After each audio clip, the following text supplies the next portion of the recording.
Well, I certainly didn't need any more machines, but I got a couple of them here. These are both HP Vectra units.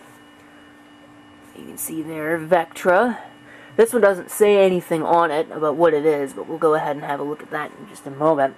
First thing we're going to do is take a look at this machine, which is arguably the more interesting of the two. It bases itself on an Intel Pentium 3 CPU, designed for Windows 2000 Pro or Windows 98. I don't know what you'd call this. If this is a desktop form factor or a small form factor. Forgive the redundantness there. If you put the two beside each other, it's obvious that this one's smaller, but that really doesn't mean a whole lot. Although I am definitely believing that this is what they would consider a small form factor box, because you can see HP Vectra VL400 SF. So that SF probably means small form factor. Or you can see on the top a synopsis as to what the system's state is. I don't know how accurate that is, but I have no real reason to believe that it doesn't work. So we'll go ahead, we'll flip it around here. There's nothing really on the other side, so we'll flip it around, we'll have a look at the ports. And the expansion, you can see we get 3 expansion slots there. One of them obviously had something in it, but does not anymore. Probably some kind of data acquisition card, if I had to guess. You've got Ethernet, 2 USB, audio, 2 serial ports, VGA, parallel, PS2, and this curious little power supply looking thing over here. If we go ahead and lift up the case, which is really easy to do. In fact, you can do it with one hand. Whoops, pull it out. I forgot how to do it already. You just pull it out and pull that up, and the whole thing comes apart just like that. To reveal a couple of very interesting things. So here you can see the motherboard. There's an AGP slot right there. I don't know how they really expected you to use that, but it's probably only meant really for accelerators, maybe expanded memory. There's also this curious thing over here. There's this connector and this huge connector here, which looks like an ISA extender. That's what that says. So presumably, if you wanted ISA slots, you would go ahead and put that in there. This motherboard is also rather interesting in that you could see there's PCI slots there. So this could be designed for a standard style case, and presumably the desktop version would have it like this. Instead of this riser card, you would have the slots just like that, arranged like this. And so I presume in this model that AGP slot would actually be kind of useless. It's not something I even noticed until now. This would be for ISA expansion, of course. This is for an internal speaker right there. Of course, this one does not have the internal speaker. This goes to the optical drive. I'm not sure what this is. Go ahead and pull that out. Maybe that would be where the speaker goes? Possibly. It looks like that would be where the speaker would go. But we don't have a speaker, so we don't really need that. So we'll just go ahead and put that back into place. Presumably there'd also be something that goes in here. Maybe a standard power supply. Speaking of the power supply, have a look at that. Yes, that's right. That is a front-mounted power supply underneath the optical drive. These all come out really easily, too. This whole system is entirely toolless, pretty much. Unless you want to change the motherboard, which is really nice. All you do is you can pull off this front panel, which theoretically comes off easily. Pull off the front panel, and you're in business. Pull out the hard drive. Now, it's not the easiest thing in the world to do, and you probably should unplug all of the connectors first, but you can pull the hard drive out, you can pull the floppy drive out. I kind of pulled it out there, and then you can pull the optical drive out as well. It slides back. Anyway, I had a lot of fun with this, trying to get the optical drive out of one of them. There was a second one. I probably should have grabbed that one too, but I just grabbed the parts out of it. I may grab it anyway. But then again, one only has so much space for machines. This was apparently unit number 21. So there's the cooling piping. There's the RAM. It's just PC133. I've got 512 megs installed in it right now. Just what I had lying around. So, that's not in place. I'll have to put that back in place properly. But we're going to go ahead and have a look at the other system too. and then we'll fire these things up. Here is the second machine. See a Pentium 4 sticker on the front there. It's more of a standard form factor, and it's actually rather heavy too, at 22 pounds for a desktop machine. Most of them don't really weigh that much. Anyway, there we can see HP Vectra VL420 DT, so it looks like that's for desktop. So we'll go ahead and we'll flip it around here. Have a look at the back. There's no onboard video on this one. So you have PS2, 2 serial ports, parallel port, audio, 2 USB, and a Ethernet. There's your power supply. It's a standard power supply. Although the cutout is certainly not standard, but it's ATX. So this one also probably had a data acquisition card in it that's been removed. And there is the video card. Case comes off very easily. You pull that and lift up, and then you can just lift the whole thing up here. We've gained a RAM slot. You can see they're all populated on this one. And it's just regular. It's got one of these toolless systems, and I will admit, this one's got me puzzled. I don't even really know how that works. Other than you pull on it enough and it comes up. It's not really in place that well, but okay. This is a socket 478 Pentium 4 under here. Although it certainly looks like it could be 423. I have researched beforehand, and the internet says that it's a 478. So I'm going to assume that it is a 478. So here's our power supply. You can see there, it's definitely slightly non-standard. It's a Delta power supply. I think that unit has a Delta in it as well. And once again, to remove these, you've got to remove the front panel. I think they're mostly toolless. The floppy drive is not, but all the rest of it is. Both units have hard drives and everything's here. So we're going to go ahead and see what happens when we fire these things up. So stay tuned while I go and set up all of the equipment. Alright, now because I am industrial strength lazy material, I have just gone ahead and hooked it into the KVM switch. So I'll switch it over so that we were on the right input. And then I am going to go ahead and grab the plug, which is right here. Grab the other end of it. I can actually plug it in if it's not tangled all over everything. And we'll go ahead and plug it in. So come on. No, we don't have anything yet. It turns on. What do we get on the display? Hewlett-Packard! It works. Escape through summary. Phoenix BIOS 4.0 release 6. Wow, yeah. It's one of these type things. Intel Pentium 3, 800 megahertz. It's got 512 megs of RAM. I already know that because I put the RAM in it. Looks like a 10 gig hard drive.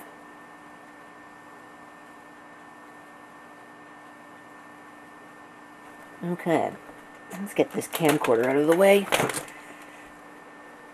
So here we go. This is what we've got installed.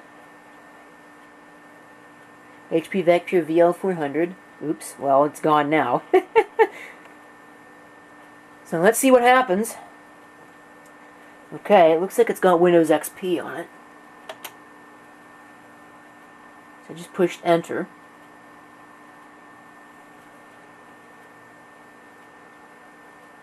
The hard drive light was on. The hard drive's going crazy, but nothing appears to have happened. Well, it's not on my network, so if it decides to infect everything with malware, it's not too big of a deal. Oh boy. Yeah, that's a problem, isn't it? I hate that. Okay, let's see what we can do about that. I don't know what it's doing. Because I can't tell because the monitor is out of resolution. Is there a reset switch on this somewhere? No, obviously It is working, so I guess there's that. I think it's a 10 gig hard drive. ST310211A. So yeah, it's 3 desktop, 10 gig, 211 some identifier, and A is AT, so it's IDE, of course. Okay, I don't care what happens to this Windows installation, so I'm just gonna shut it off. Or maybe we won't shut it off, because it is ignoring my input. I can't tell what it's doing. Well, it just came back on. I turned it off. So, once it boots... I won't go into the BIOS setup. Well, maybe push the space bar and it should stop the memory count. So we'll wait for this to disappear. Spam the crap out of the F8 key. Not very happy with me. And we want safe mode. Yeah, Microsoft Windows XP Professional. So that should give me... I don't know what the admin password is. It doesn't really matter. That should give me a some kind of an idea as to whether or not the installation actually won't boot, or if not booting means that the monitor is displaying out of band. So, don't know. I'm gonna have to figure that one out. But I'm not keeping this Windows installation anyway, so... There we go. Safe mode. Service Pack 2. So this thing has not been used in a while. Windows is starting up. Okay. Control Alt Delete. Administrator. Yeah, it can't be blank. There's no way. Okay, well, I think that's probably about as far as this one's going to get. So at least I'm going to shut it down. If I really care enough, I'll blank out the password. Theoretically, I should know what it is.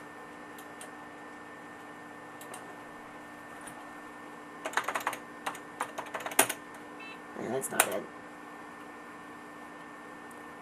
What can it be?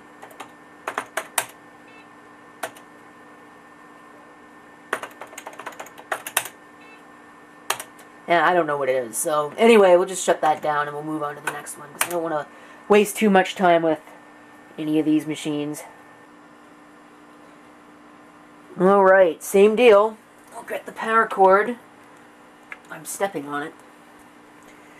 And we'll go ahead and plug it in. Doesn't come on.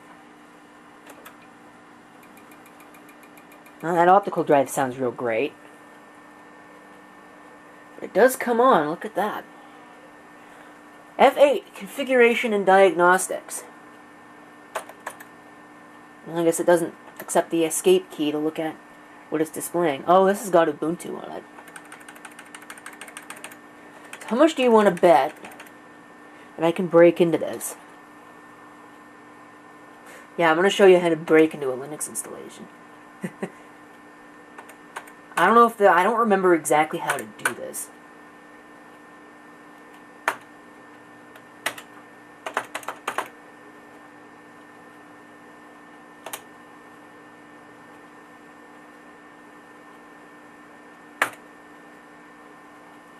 We'll boot it up into single user mode. It's probably, if this were designed correctly, it would ask me for a password. Of course, I don't even know if it's going to boot me up into a single user mode anyway.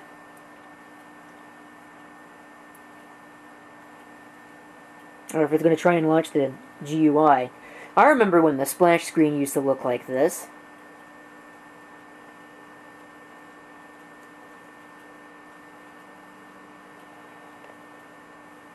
Routine disk check. Well, I don't care about that.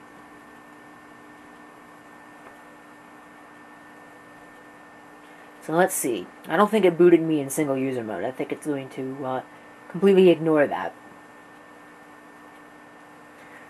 Assuming, of course, I put it in the right command. What do we get? Drop to root shell prompt. That's what we're going to do. Whoops. Wow. Okay. That is broken. Wow, that's really broken.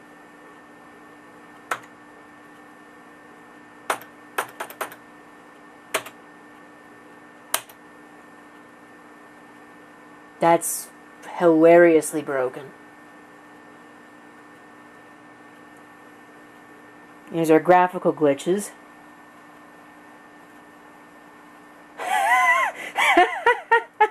Take a look at the host name. Oh, you might not even be able to see it. Let's get this out of the way. This is like... This is something straight out of stereo dust particles. I'm not kidding.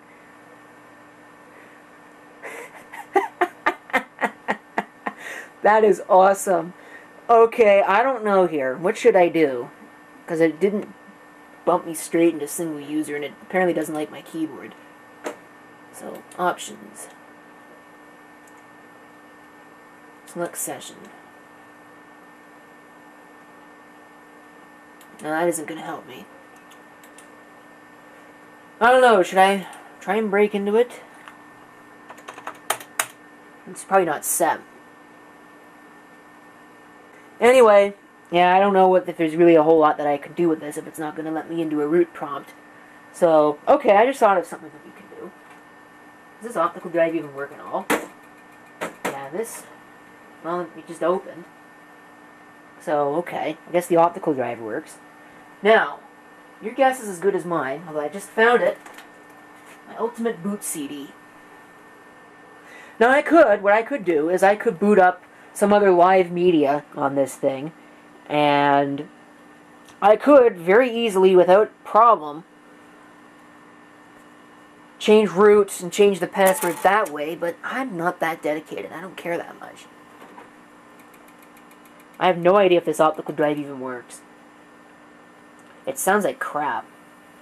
But actually, no. You know what we're going to do? We're going to change the optical drive on video. Because that is neat and interesting. So shut it off.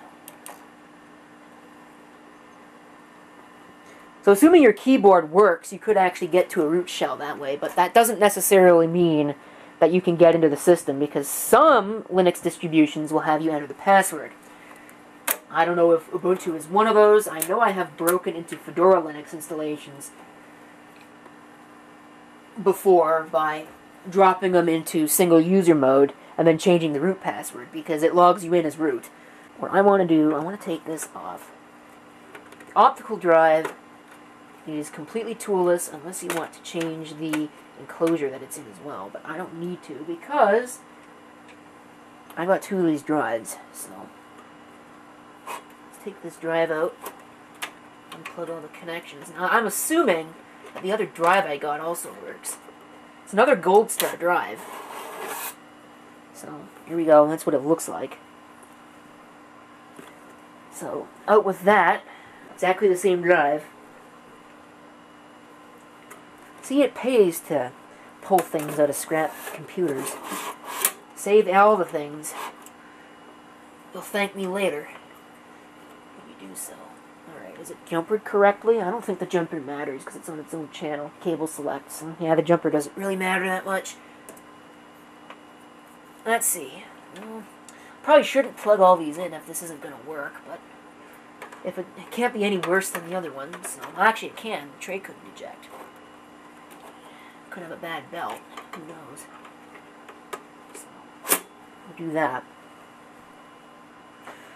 And then we are going to flip this back around. Whoops, I don't want to crush that. That would suck. Although I do know where I can get another one. Okay. So, probably getting a lovely shot of my armpit right about now. Probably about all you can see. Plug this back in. And we'll go back over here to our box up here, which the camera is going to do an insane jig about. Pair it up.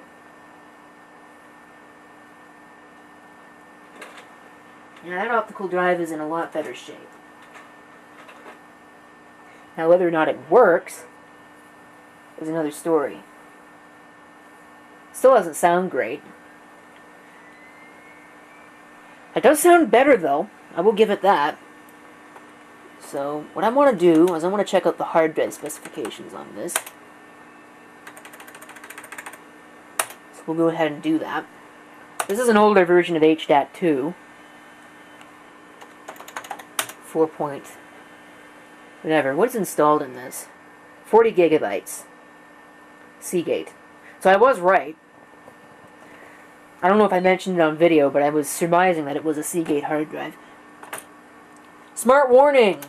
Okay. What have we got? 32,000 power on hours. No read errors, no seek errors. A couple of CRC, actually there's one. One read cyclic redundancy check error. I'm not sure if that means that it was corrected or just detected and couldn't correct. So anyway, that's what that is. So I figured that much out. I'll go ahead and pull that disk out of there. Now I'm going to go into the BIOS and have a look at some of the other specifications of the system. Then we'll get the other machine back. Or maybe I'll try even further to boot this thing into single user mode. So Control-Alt-Delete on that. It looks like I think we got to press the F8 key. Entering boot menu. Okay. I want F2 for setup. Oh god, a setup password. Awesome! Let me see what I can do about that. You know what is positively awesome? There are dip switches on the motherboard, and there's a chart here that tells you what they're for, which is pretty good. So switches 1 to 4 are reserved, switch 5 clears the CMOS, and switch 6 clears the password. I have just flicked switch 6 on. Let's see what the system has to say about it.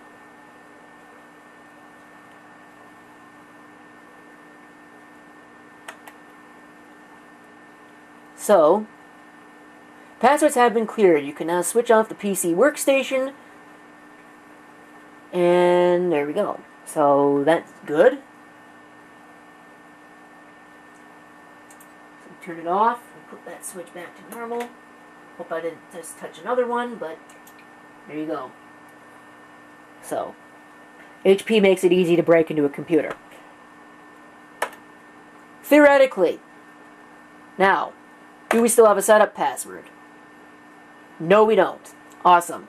This is an AMI BIOS, it looks like. Well, it says it right there, AMI BIOS. So, that's very interesting. Between two very similar era of machines, at least. Well, maybe not. They're two different eras of machines, but they're certainly similar product lines. Plug-and-play operating system. Now it's running Linux, that should be plug-and-play. Anyway, I suppose it doesn't really matter. Reset configuration data. Are you kidding me? It's almost correct. Well, actually, not quite. The date is a day fast. The time is completely wrong. But it's probably doing it in UTC, so that looks like it might actually be somewhat accurate. Because this thing was running Linux, it's probably doing it in UTC. So I got key click, key auto repeats, initial display mode is silent. Graphic logo BIOS. Oh, hold on. Yeah, no, I want that silent enabled. Processor, memory, and cache. 1.8 gigahertz Pentium 4 CPU. I suppose we can't change any of those options. Floppy options. That looks okay to me. IDE device configuration. That all looks okay to me. USB. Probably okay. All of that looks like it's fine. Audio. LAN. Video configuration. 64 meg aperture. A couple PCI slot things. There's our security. You know, I should probably check and see if there's a password on the other box, too. Primary graphics adapters, AGP, could set it to PCI, but we're not going to. So that looks like it's okay to me. Let's have a look at HP Diagnostics.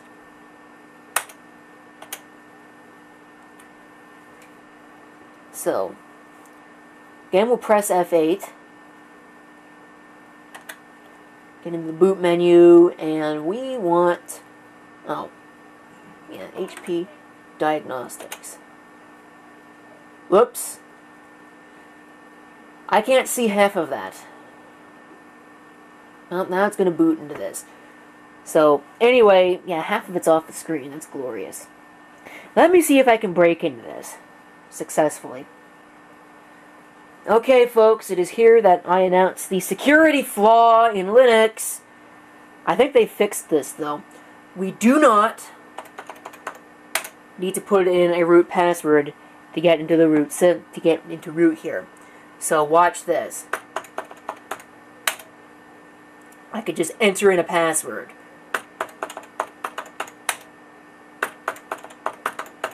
And yes, the password's password. So now I have got root access to the entire system. What brilliant fool thought that was a good idea? Now, granted, single user mode is useful for system maintenance and troubleshooting, but you'd think they'd have a separate account for this that didn't have root privileges. I don't know. Theoretically, though, assuming that root login is not disabled, which it could be, in which case I'm going to have to go back into single user mode and reset user passwords, but you can do that very easily. Once you have root access, you can do pretty much anything you want. So we'll go ahead and let it boot. Back into Linux. Ubuntu 8.04. What did that say? Was it 8.04 or was it 8.10? I don't remember. I think it was 8.10. 8.04. That doesn't matter. It's positively archaic. So like I said, they've probably fixed that in newer versions of Linux. But when you get sufficiently old like this, who cares? Easy to break into. I just realized that it's already 10 o'clock. Probably should not be wasting my time with this. You can do a whole lot of things once you have access to root. Maybe they didn't figure that that was a useful attack vector since you have to have physical access to the computer, but come on. People can do all kinds of malicious things if they really wanted to. The system administrator is not allowed to log in, so there you go. They managed to fix that. I don't know if I'm dedicated enough to try and break into it any further. But you know what? Let's do it. Why not? Oh, yeah. Watch this.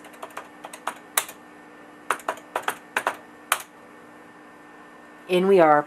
Just like that. Okay, I don't know how much of this I can actually show because there could be all kinds of stuff on here.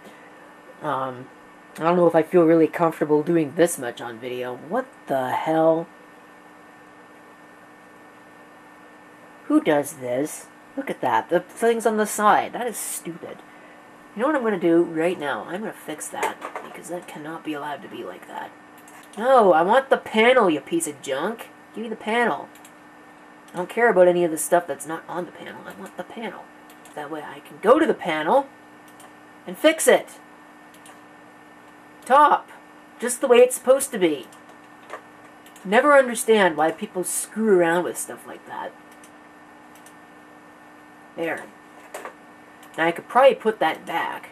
That was the notification area that I just got rid of.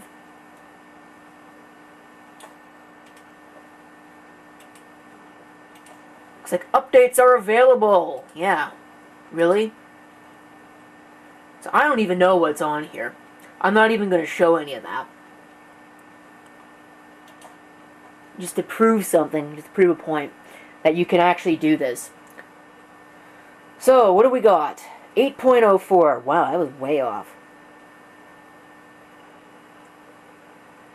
So, that's what's running on this thing. Now we know. I may snoop around in this for a little bit longer, but there you go. That's what's on here.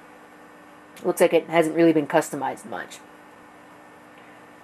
Well, this is glorious, and I went to go shut the system down, and it seems to have rammed one end of itself straight into the other. I can't do anything. I'm clicking the left mouse button, so that is the right mouse button. Funny. Nothing's working. The whole desktop environment seems to have frozen. Well, here's a solution to that problem. Just pull the power cord. Okay, now we're back with the VL400. So, I'd like to point out that the 400 is impressively silent. I think it's even quieter than 420. Okay. So we'll fire it up, and the first thing I'm going to do is I want to go into the BIOS. So we'll go F2 for setup. Let's see if we've got a BIOS password. Which do you want to bet that we do? No password. Sweet. So Pentium 3, 800 megahertz. 640K RAM, base memory, and then it's 512 megs. Keyboard features. So this is basically exactly the same BIOS, just slightly different. You know, things like memory hole. Oopsie. Processor serial number, which was a Pentium 3 specific thing. That was for online e-commerce and stuff like that. You can disable the cache. I don't think we could do that on the other one. Yeah, 10 gigabyte hard drive. CD-ROM. Oops. EPP. I mean, that's ECP. Don't have anything there. Microcode update. That's something that usually you wouldn't see. Security stuff, quick boot, boot priority. Looks good enough to me. Power management. I don't think the other one had that. So we'll go ahead and we will exit saving those changes. And in the optical drive, which doesn't actually work, we'll put our UBCD.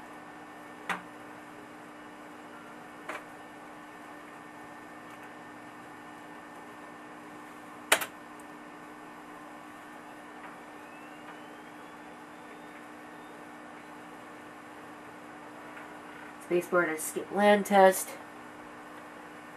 Though I don't think it actually did skip. And now we should boot onto our Ultimate Boot CD. Okay. Diagnostics. Let's go into HDAC2. So we can verify.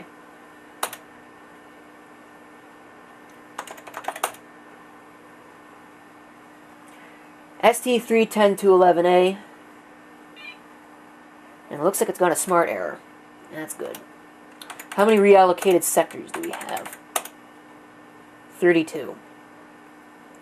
Not very old either. Only not even 20,000 hours. But there's nothing pending. So usually I would say that a drive is okay, even if it's got reallocated sectors, as long as it's not too high. 32 is still low enough that I think it'd be okay. But as long as there are no pending sectors, I don't care. If there were pending sectors, I'd have to run a test. And I really don't want to run a test on this. So I think that's pretty much it. I can't think of anything else to demonstrate on this, because Windows won't start. So, well, it will start. You know what? You know what we're going to do? I wonder if it's actually on the UBCD. I'm going to try and break into Windows. Once again, it's the same deal. It's very easy to do, but although you need a tool to do it, with Linux you don't even need a tool. And I'd like to point out a couple of needs for that. It's not a clear-cut security flaw. There are certain parameters that need to be met, but it's very easy to meet them. Basically, as far as I know, you need to have no root password set to be able to just go into that. But when you consider that most modern distributions do not have you set a root password, and most people don't bother, they just use sudo, super user do, well, I guess that answers that question now, doesn't it? Here we go. ISO Linux. Boot. I think I should probably change the camcorder battery. I think that might actually be a good idea. Isn't it just great that I have 2 batteries? Okay. Let's see. We want 1. Well, there's only 1 drive, so Should be good to go. We want password. Edit user data and passwords. We got a few there. I'm going to reset them both. So, let's see. Administrator. 4 failed logins. 165. Somebody was really not caring too much about security on this one. So, we are going... Oh, it's locked. Really? I don't know why it's locked. I'm sure that was what it was displaying. Anyway, so we'll clear the password. So we'll go back in. It'll tell us there's no password hash. And we're going to go ahead. We'll unlock the account. So everything there is okay.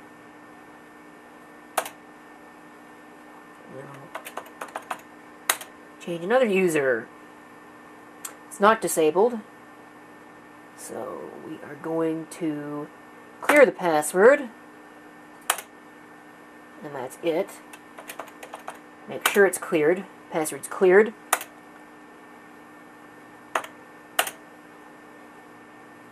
Really? Oh, exclamation point. Quit. Save it. Edit complete. No new run. Control-Alt-Delete. Now, we should be very easily be able to break into the system. No, we can get into the system now. There's no passwords. So, sometimes I really don't know why I bother with some of the things that I do, especially on camera. There really isn't much of a point to this. But you know what? It's exciting. Breaking into systems, man. Exciting stuff. You know this is somebody's job? Yeah, they pay people to do this kind of stuff. That's my kind of job.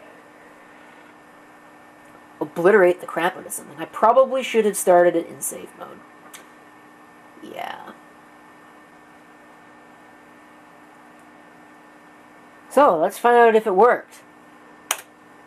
Oh yeah, it did. So now I can do whatever I want in the system. Wow, there's a lot of stuff on here. Oh my god. I see PayPal. I see...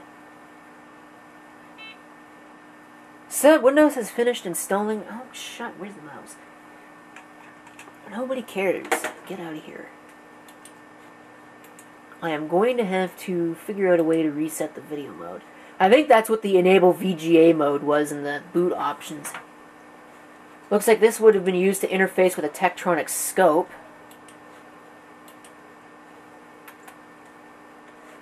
And I wonder what's in the recycle bin. Okay, yeah, there's stuff on there.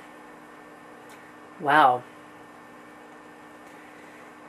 Yeah, this is real nice. Why do people leave hard drives and things? I really don't understand it. And we're talking about, like, people who should know better.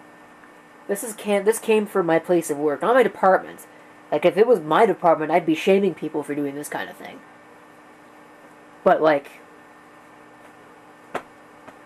why would you do that? I don't get it. You could use the hard drives. I mean, it's 10 gigabytes. Sure, you may not be able to use it for a whole lot, but you could still use it. So, I may save all this stuff, because I am just that kind of a person. I'm not going to look at it on video, because I'm not that stupid. But I'm going to go ahead and I'm going to play around with this Windows installation. And we'll see what I can manage to get it to do. But I think I'm going to conclude the video, because it has gone on for entirely way too long. Thank you for watching. If you have any comments, feel free to leave them down below.